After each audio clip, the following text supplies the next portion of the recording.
Beneath the surface of our oceans lies a world we were never meant to see.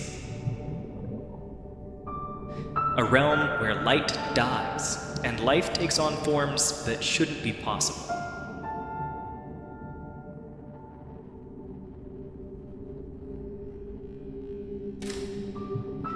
As we descend deeper, crossing the sunlight zone, then the twilight zone, then the midnight zone, the creatures we encounter turn progressively stranger.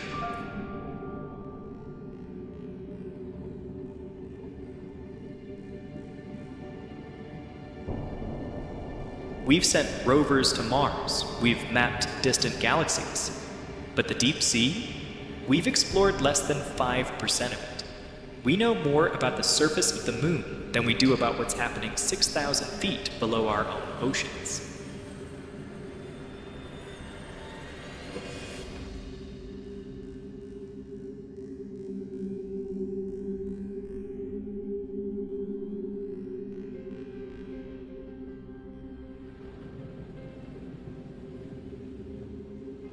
At the surface, the ocean is bright and full of life.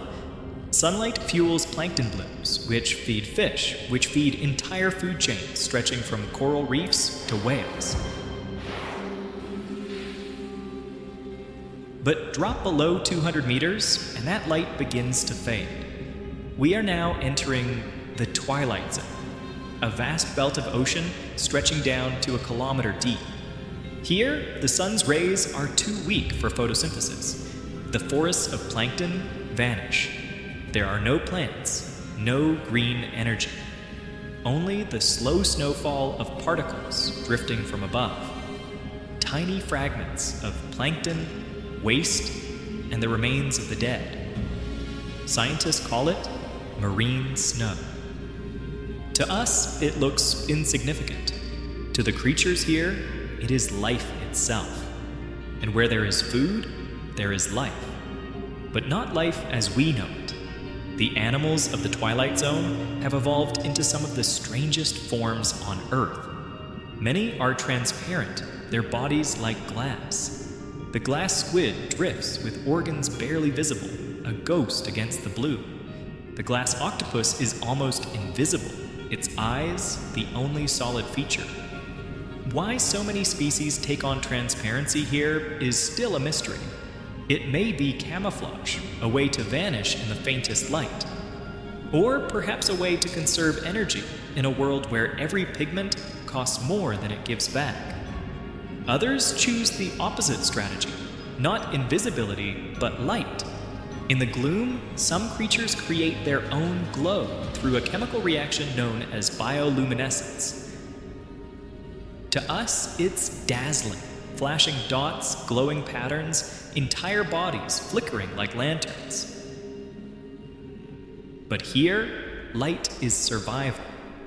Some use it to lure prey, some to find a mate, and some to disappear. This trick is called counter-illumination. From below, predators can spot a dark silhouette against the faint shimmer above. To hide, animals like the firefly squid cover their bellies with light-producing organs. They adjust the brightness to perfectly match the glow from the surface, erasing their outline and vanishing into the background. It is camouflage by imitation, making light to disappear into light. Other species play stranger games. The bloody belly comb jelly shines in deep red. Down here, red light never penetrates, making the jelly appear completely black. Inside its stomach, bioluminescent prey is concealed, hidden from predators that might otherwise detect its glow. In a world defined by light, or the lack of it, every adaptation revolves around who can be seen and who cannot. But the Twilight Zone holds more than tricks of light. It also hosts some of the ocean's greatest spectacles. Each night, as darkness falls above, billions of creatures rise from the depths. Lanternfish, squid, jellies, an entire army of the deep, climbing towards the surface to feed on plankton under cover of night.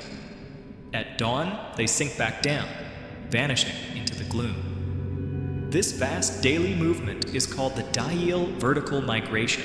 It is the largest synchronized migration on Earth, greater in numbers than all herds, all flocks, all swarms combined. And yet, despite its scale, this event remained hidden until World War II. Naval sonar operators detected a mysterious false seabed, a dense layer that rose every night and sank every morning. It wasn't the ocean floor at all.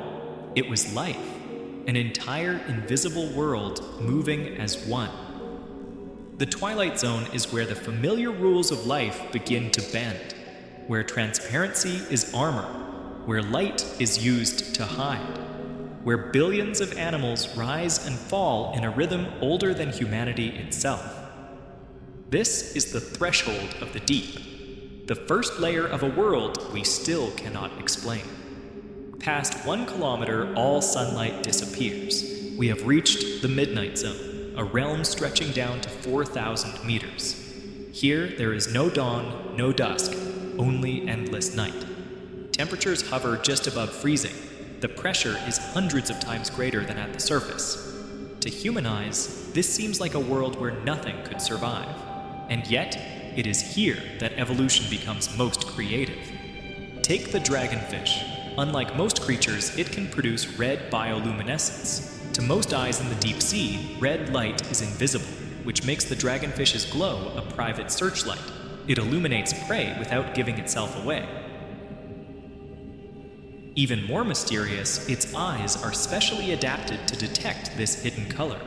It's as though the dragonfish has invented a secret wavelength seen only by itself. Other predators here are masters of disappearance. Some fish are cloaked in ultra-black skin, so efficient at absorbing light that it reflects less than 0.5% of what touches it.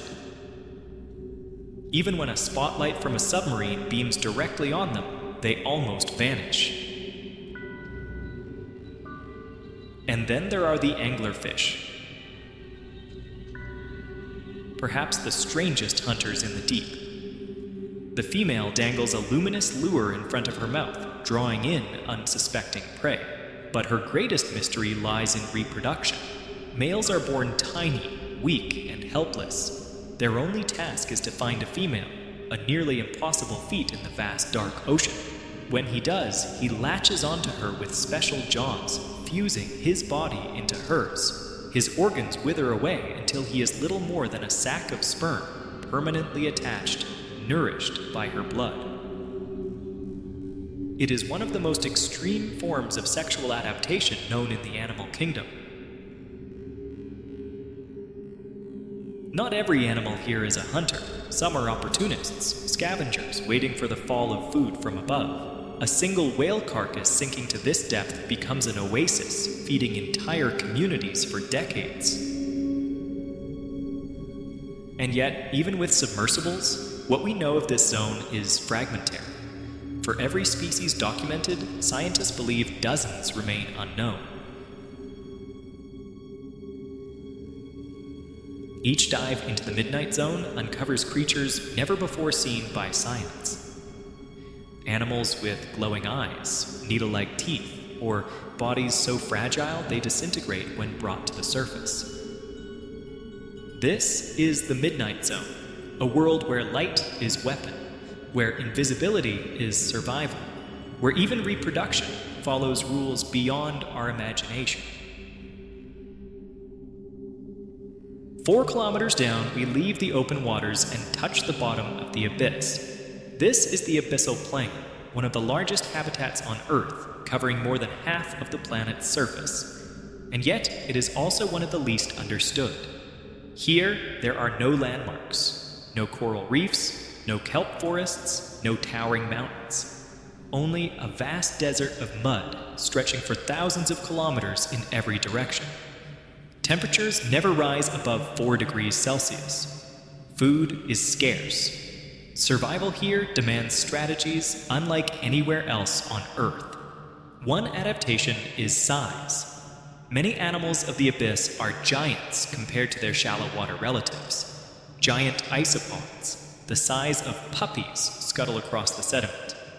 Amphipods, normally tiny, can grow longer than a human hand. Even the colossal squid, among the largest invertebrates alive, is thought to prowl these depths. Scientists call this phenomenon deep-sea gigantism, but why it occurs remains an open mystery. Some suggest it conserves energy. Others think it provides better defense against scarce predators. The truth is, we still don't know. Another oasis of life arrives when giants from above fall. A dead whale sinking to the abyssal plain becomes a rare jackpot. Within hours, scavengers gather: sharks, hagfish, amphipods. Soon after, stranger creatures move in. Bone-eating worms called osidax colonize the skeleton, feeding on oils locked inside the bones. Entire ecosystems spring up on a single carcass, lasting decades, until all that remains is dust. Other animals here survive on less dramatic meals. The vampire squid, despite its terrifying name, is not a predator at all. It collects drifting particles of marine snow using long, sticky filaments. Even in the oxygen-starved depths, it thrives, using a blood pigment with the highest oxygen affinity of any known cephalopod. In this desert of silt and silence, life is slow. Creatures grow slowly, reproduce rarely, and live for centuries. The Greenland shark, which can dwell at these depths, may live over 400 years, the longest lifespan of any vertebrate known. Time itself seems to move differently here. And yet, even the abyss is not empty. Each grain of sediment hides countless microbes, recycling nutrients, sustaining a hidden food web that we are only beginning to map. The abyssal plains remind us of Earth's scale. They cover more territory than all forests, grasslands, and deserts combined, yet remain largely unseen, unexplored, and unexplained. Beyond the abyssal plain lies an even deeper frontier, the trenches. Carved by tectonic forces, these are the scars of the Earth, places where one plate of the planet's crust slides beneath another, pulling the ocean floor down into unfathomable depths. Here begins the Hadal Zone, named after Hades, the underworld. It stretches from 6,000 meters all the way down to the deepest known point on Earth, nearly 11,000 meters below the surface. To put that in perspective, if Mount Everest were dropped into the Mariana Trench, its peak would still be more than a mile underwater. Conditions here are almost beyond comprehension. Temperatures remain near freezing. Pressures can exceed 1,000 times what we experience at the surface. To a human body, it would be instantly fatal. And yet, life not only survives here, it thrives. Among the most astonishing creatures are the snailfish that inhabit the very bottom of trenches. Fragile, gelatinous, with thin, translucent skin, they look too delicate to exist in such a hostile world. Yet they are the deepest living vertebrates ever discovered, thriving where no other fish can. Their bodies lack rigid bones, and their cell structures are reinforced with unique molecules that keep proteins functioning under crushing pressure. Other inhabitants are smaller but no less extraordinary. Amphipods, shrimp-like crustaceans, swarm across the trench floor in huge numbers. Recent studies found plastic fibers inside their bodies, proof that even these most remote habitats are touched by human waste. It is a sobering reminder that the deep is not as isolated as we once believed.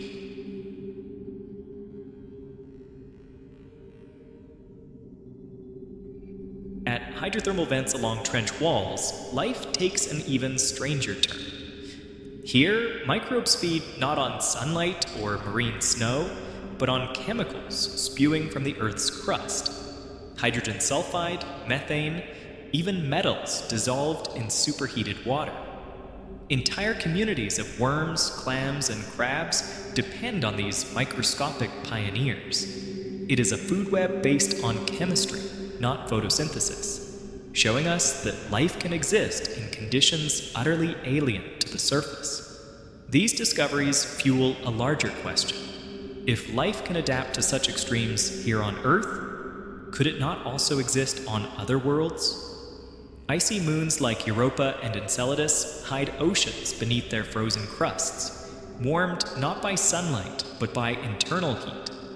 To study the Hadal Zone is to glimpse the possibilities of extraterrestrial oceans.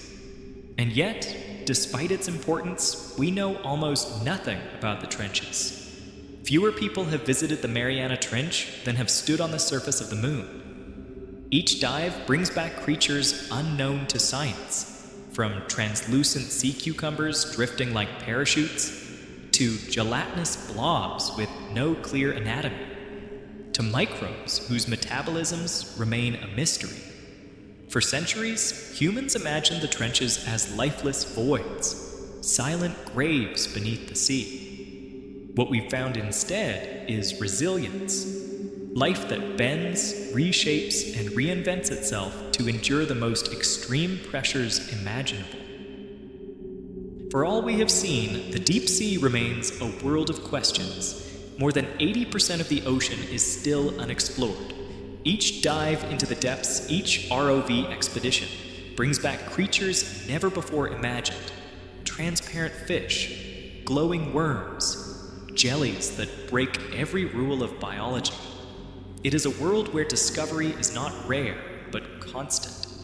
Even among the animals we know, so much remains unsolved.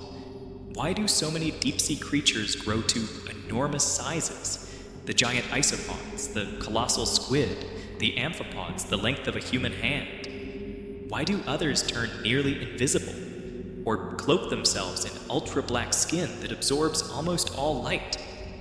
The greatest mystery of all may be bioluminescence. Nearly 3/4 of deep-sea life produces light, yet the reasons vary wildly. Hunting, hiding, mating, or simply surviving. We still cannot explain how many of these species evolved such complex chemical systems, or why some can glow in colors that no other animal can see. There are deeper puzzles still. For now, these are mysteries without explanation. Perhaps that is what makes them so powerful. They remind us that Earth still holds secrets. Secrets worth protecting. Secrets worth discovering.